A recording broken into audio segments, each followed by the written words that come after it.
We've been on a journey. We've talked about how being, when it really comes down to it, from Higgs boson on, they did three things. Whatever it was semi-permeable, it was differentiating and complexifying. And being did that until it became life. And life did that until it became self-aware. Consciousness. We don't really know what it is, and yet we are all the very substance of this great mystery of I am. And I think it is about I am. It's about self-awareness. And today I want to share a way of thinking about this mystery of consciousness. Now, I want to stay away from brain chemistry, but also keep in mind the great network of synaptic happenings that give rise or amplify consciousness. I want us to focus on a virtual space. Maybe we can call it the soul. Imagine a chair. Imagine a chair. Where is that imagined chair?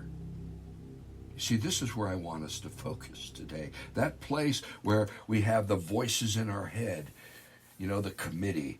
That place where we think things through, where we figure stuff out, where we create art and architecture and music and dance. It's a conundrum, and yet, it seems to me like a dark space, fully lit with an infinite budget and a cast of thousands. Like we're each running this inner narrative of this continuity of the organism, trying to keep that continuity and keep it so that I have a me, an I. The stories that we run in our head create this myth of a self, and not only to ourself, but it connects us to the world and allows us to have a meaningful life, a life that is part of whatever the hell this all is. Yet all this inner work and play, it seeks to go somewhere. It seeks to manifest. And here's what I want our listeners to consider. Just as consciousness rests on a sea of synaptic happenings, so does it continue. Listening to this podcast, something is moving from me across an empty space into you. It's a synapse. All communication is synapse. You see, there's this space between things. All the stuff in your brain, none of those neurons would have any meaning to themselves if they didn't have connection. What we look at, when we begin to look at all communication as synapse, we can actually begin to see the world within the context of those three essential processes: semi-permeability, differentiation, and complexification. It's happening right out in front of us, out loud. The same processes that allowed being to happen and become life, and life to become self-aware, we are watching what self-awareness does. We can see that consciousness has taken on the level of a global brain, and I might even suggest a world soul. How do we begin to think of ourselves like that? You see, consciousness itself is a connecting event. It's inherent. There is no consciousness without it. Whether making sense of a math problem or a personal problem within us, or trying to maintain relationships without us, making a living, addressing climate change, and seeking to create world peace, language, symbols, metaphors, art, all to facilitate the connecting of consciousness. Whatever this mystery is, it's trying to connect itself up. It's trying to make more of itself always. We may not be able to say what consciousness is, but we can say what it is doing. We can watch it connect. We can watch it get in the way of connection. All to what end? Again, the three essential processes: complexification, differentiation, and semi-permeability. And I pray, based on my own experience within the tragedy of this great mystery, I pray that the planet is moving towards greater justice, that we might live in accord with nature and the universe. Now, talking to my cohorts, it's a synaptic happening. Mary Ann Rudis is down in the Valley in Spokane. Bob Hayes is way over in Florida. And I'm using language and,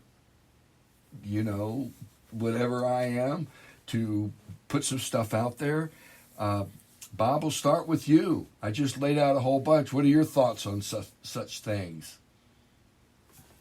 Well, I couldn't really disagree with anything you just laid out there. Probably the most essential thing about where we are now with consciousness is the fact that we don't understand what it is. And that it seems to be fairly unique to each individual. And that's where we get into the semi-permeability part. Because as we're trying to share consciousness by communicating with each other, we have a loop that's there that is incomplete. Because I can't get into your head and understand what all of the shields that you have developed over your life that adjust your acceptance of communication. That's the essence that much of my career I struggled with in terms of instruction, because the key to instruction is to get the student to want to learn. And that involves opening up those shields so that they're willing to take in the information that the instructor is trying to convey. And it's a tricky thing. And there's been a lot of different technological and procedural things that have been tried over the years. And that doesn't even get into the issue of what's really going on in different people's heads when they're conscious in different ways. Like, is somebody who's channeling some kind of spirit, is that consciousness real or is that a delusion? And nobody knows at this point. So this is a big question we're dealing with today. Well, and again, consciousness is connecting at every level, whether it's the brain level of synapses or out here. And I think what we are now into is we are able to see and watch consciousness manifests itself as a global soul.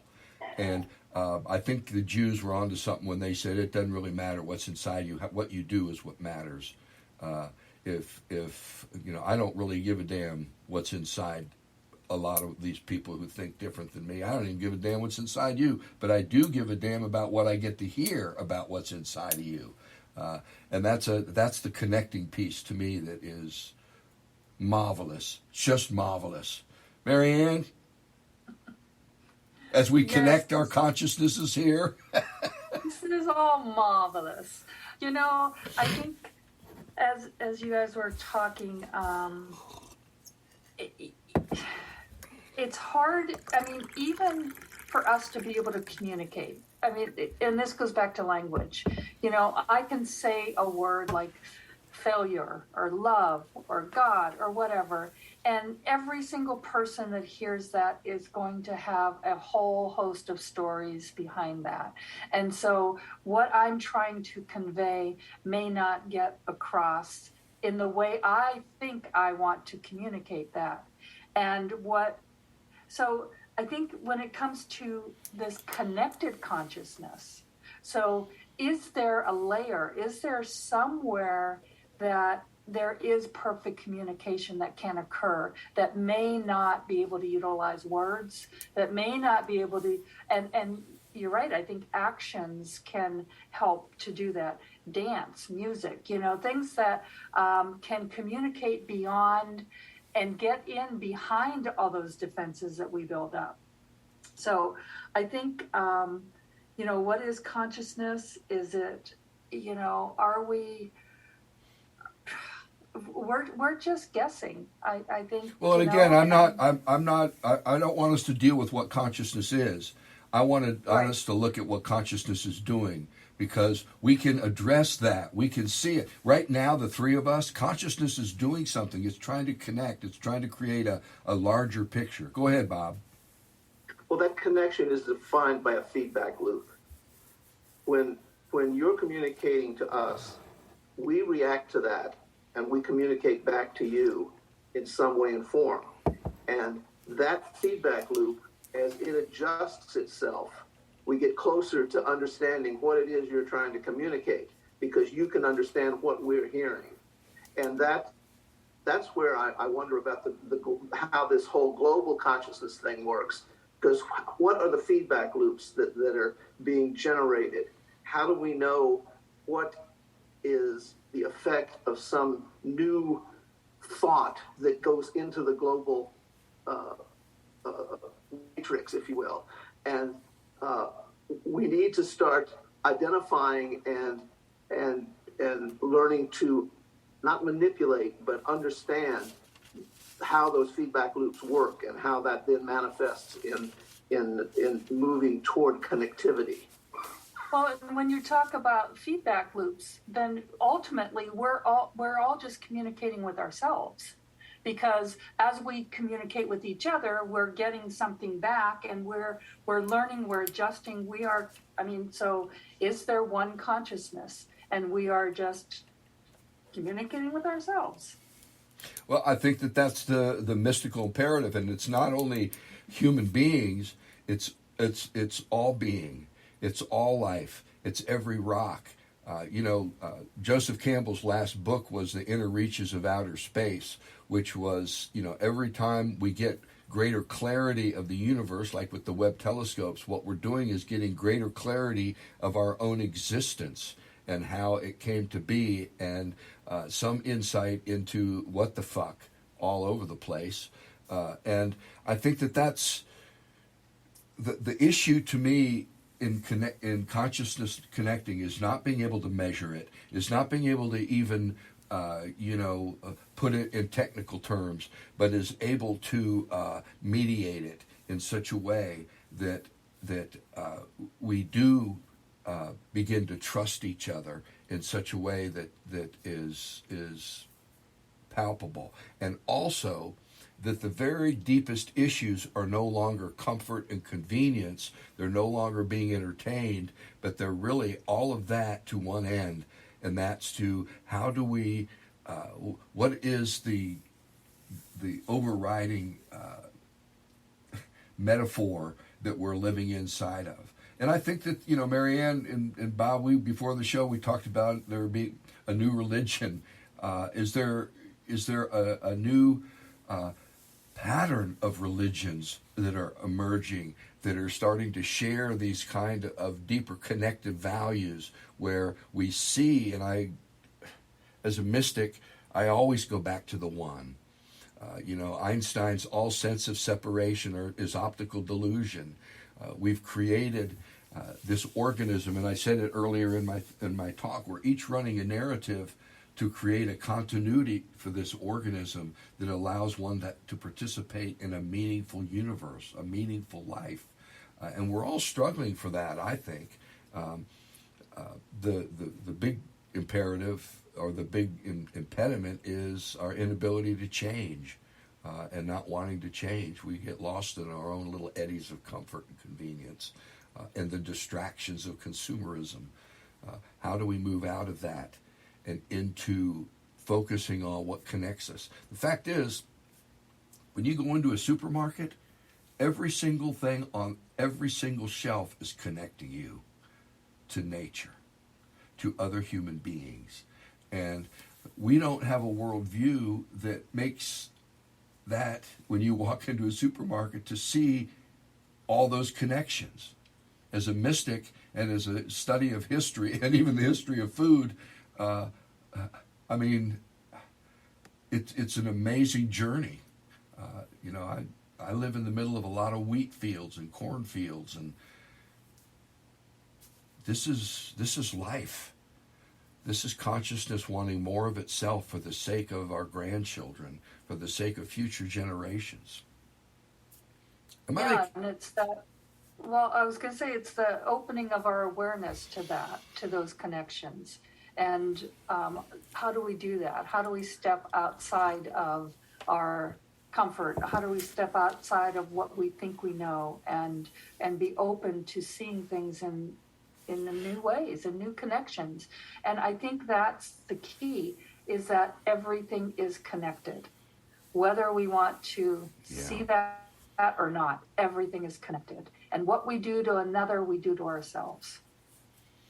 Well, I think that the essence is we begin to recognize the metaphors, the myths, the shared perspectives that we have as human beings. And that's where Carl Jung got into the whole archetype idea. And when we're dealing, when we see a movie or hear a song that really affects us, it's because it's tapping into those shared metaphors that are at the deepest level. They're not conscious. That's the other thing. Consciousness is just an overlayer of many different layers of our being. And when we are able to invoke the connection by activating the other's deep metaphors, shared metaphors, then that's when that connection becomes a lot easier. Well, and I think that you've just hit on something very important, because we have been shaped by the culture that we're in. So lately I've been listening to some old music, so music from the 60s, the 70s, and listening to those lyrics and realizing that those lyrics sunk into my consciousness in very formative years and shaped my worldview and shaped the way I see things now. And to be able to become aware of that. And the same thing is happening now, the music today that is shaping generations and shaping the way people see the world. And so how do we, it was a very lovely, some of those messages that I received were very lovely. Some of them that are out there are not so lovely. And so how do we sort through all of this? How do we take in, and, we were talking about how story can change us. Well, stories can change us in good ways and bad ways, in healthy ways and in unhealthy ways. And so there's this discerning process that we have to be able to go through. And yet a lot of this stuff is insidious. It comes to us and it seeps in. It breaks through our barriers, and for good or ill. And I think you just said some important stuff, because it gets down to our filters. And those filters are put in place originally to try and make us feel safe. That we even in the place of childhood trauma, how do we feel safe in those places? And I think we create filters. This is where semi-permeability comes in, and what you let in and what you don't. And I say, if what you let in is not going to change you, in other words, if in my retirement, if a year from now I'm living exactly the same way and I haven't made some changes in my pattern, my view is I'll do no harm.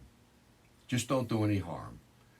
But change is the agent that is going to allow everything we've talked about to happen. I have to change my life, and even though it seems insignificant, I make little changes all the time. But in retirement, it was easier when I had energy and I could do crazy shit. But the two issues are if you're not going to change, then do no harm. If you're willing to change, be intentional and conscious about it, and make sure it's not just something in your head, because that's like jerking off in a corner in my mind. Go out there and sin boldly, and do good trouble. Go ahead, Bob. I really like the word that Marianne uses, discernment, because our discernment, which is something we can cultivate. Some people call it critical thinking. Some people call it openness to the universe, whatever. That discernment piece is really the valve that we have to enable us to open and close our shields. And it's not a perfect system, because we're a long way from being perfect beings. But if we can try and use more discernment every day. When we hear something, when we see something, think about it. Think about what it means in the larger pattern of ourselves and our interactions with others, and begin to try and evaluate that information that's coming in, and how it's going to allow us to connect with one another. And that discernment piece is so important. But it's a 24/7 activity. And that's the gateway to our semi-permeability. What we let in and what we don't let in. And it gets back to another theme that runs through all these shows: health and wholeness. What constitutes that? We don't know that all the way. We're starting to understand in the last 120 years about the unconscious and all this stuff that's going on. And we learn the ancients were tracking the unconscious all over the place through their understanding of the gods and their relationship to them. Those were the forces that moved within us, that moved us, sometimes not against our own will. And it's like, what the hell's going on here? I think that the whole journey of consciousness, of self-awareness, of this great mystery of I am, and if you're listening to this, you am, that we are. It's an exciting trip. It's scary as hell. I mean, it's about life on Earth and our ability to live together as a people, and it's about a future that is new and fresh and full of justice and a clearer definition of what is health and wholeness, and the societies that create those, and to create societies that support that. This is the connecting tissue, and I want us to see this piece of nothing else in this podcast, that consciousness is connection. There is there's a synapse between alpha and omega, between death and life. And if you don't believe that, next time you sit down at dinner, I don't care if it's broccoli or bread, something probably died so you could have life. There is a synapse happening where life itself, through nourishment, and this is why, to me, stopping and saying grace at a meal and just stopping and going, whoa, it is an important piece, at least of my life.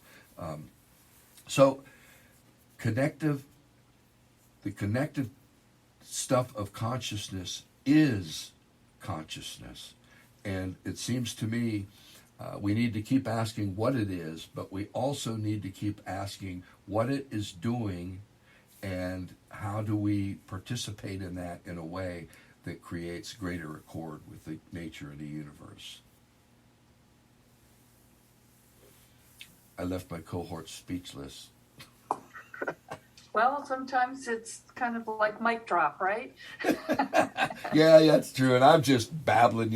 This is my favorite free association of the week because it is synaptic.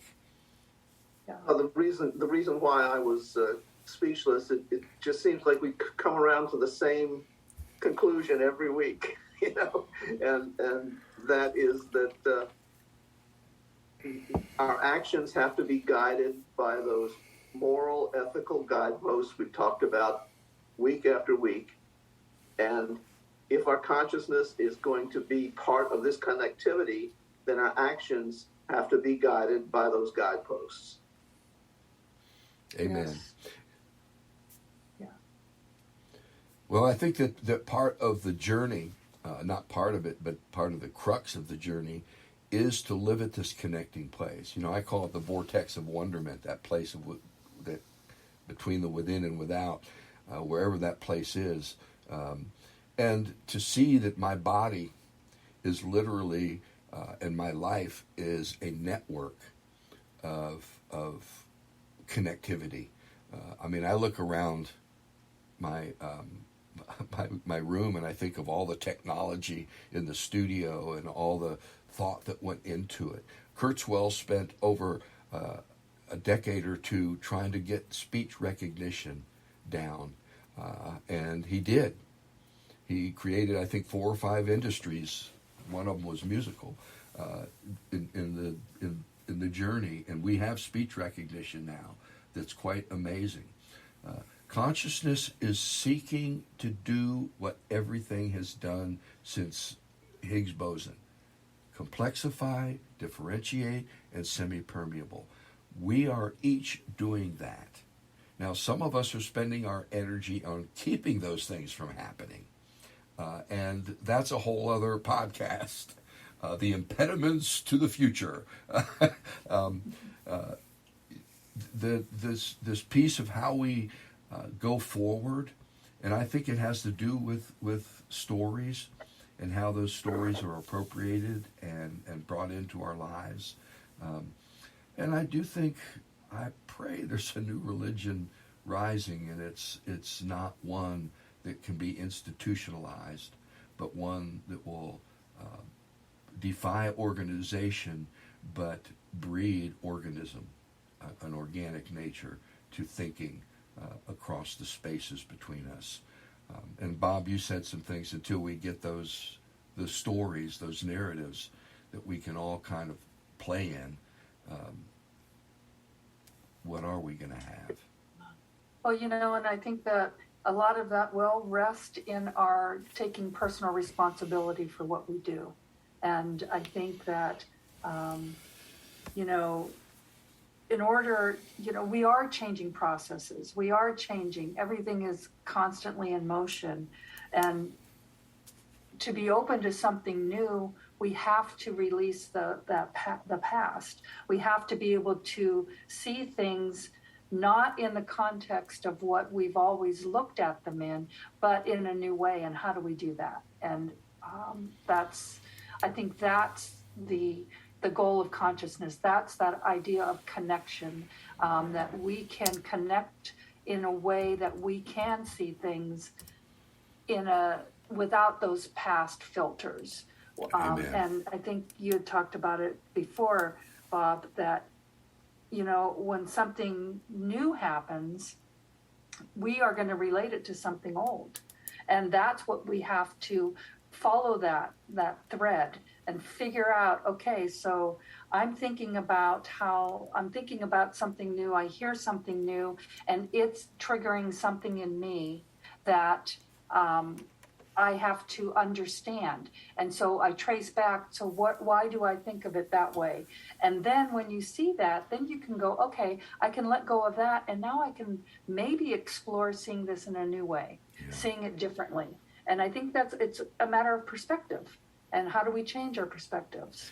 And with that, I'm going to let that be your final comment, Mary Ann, because we're bumped up, and that's, how do we change our perspective?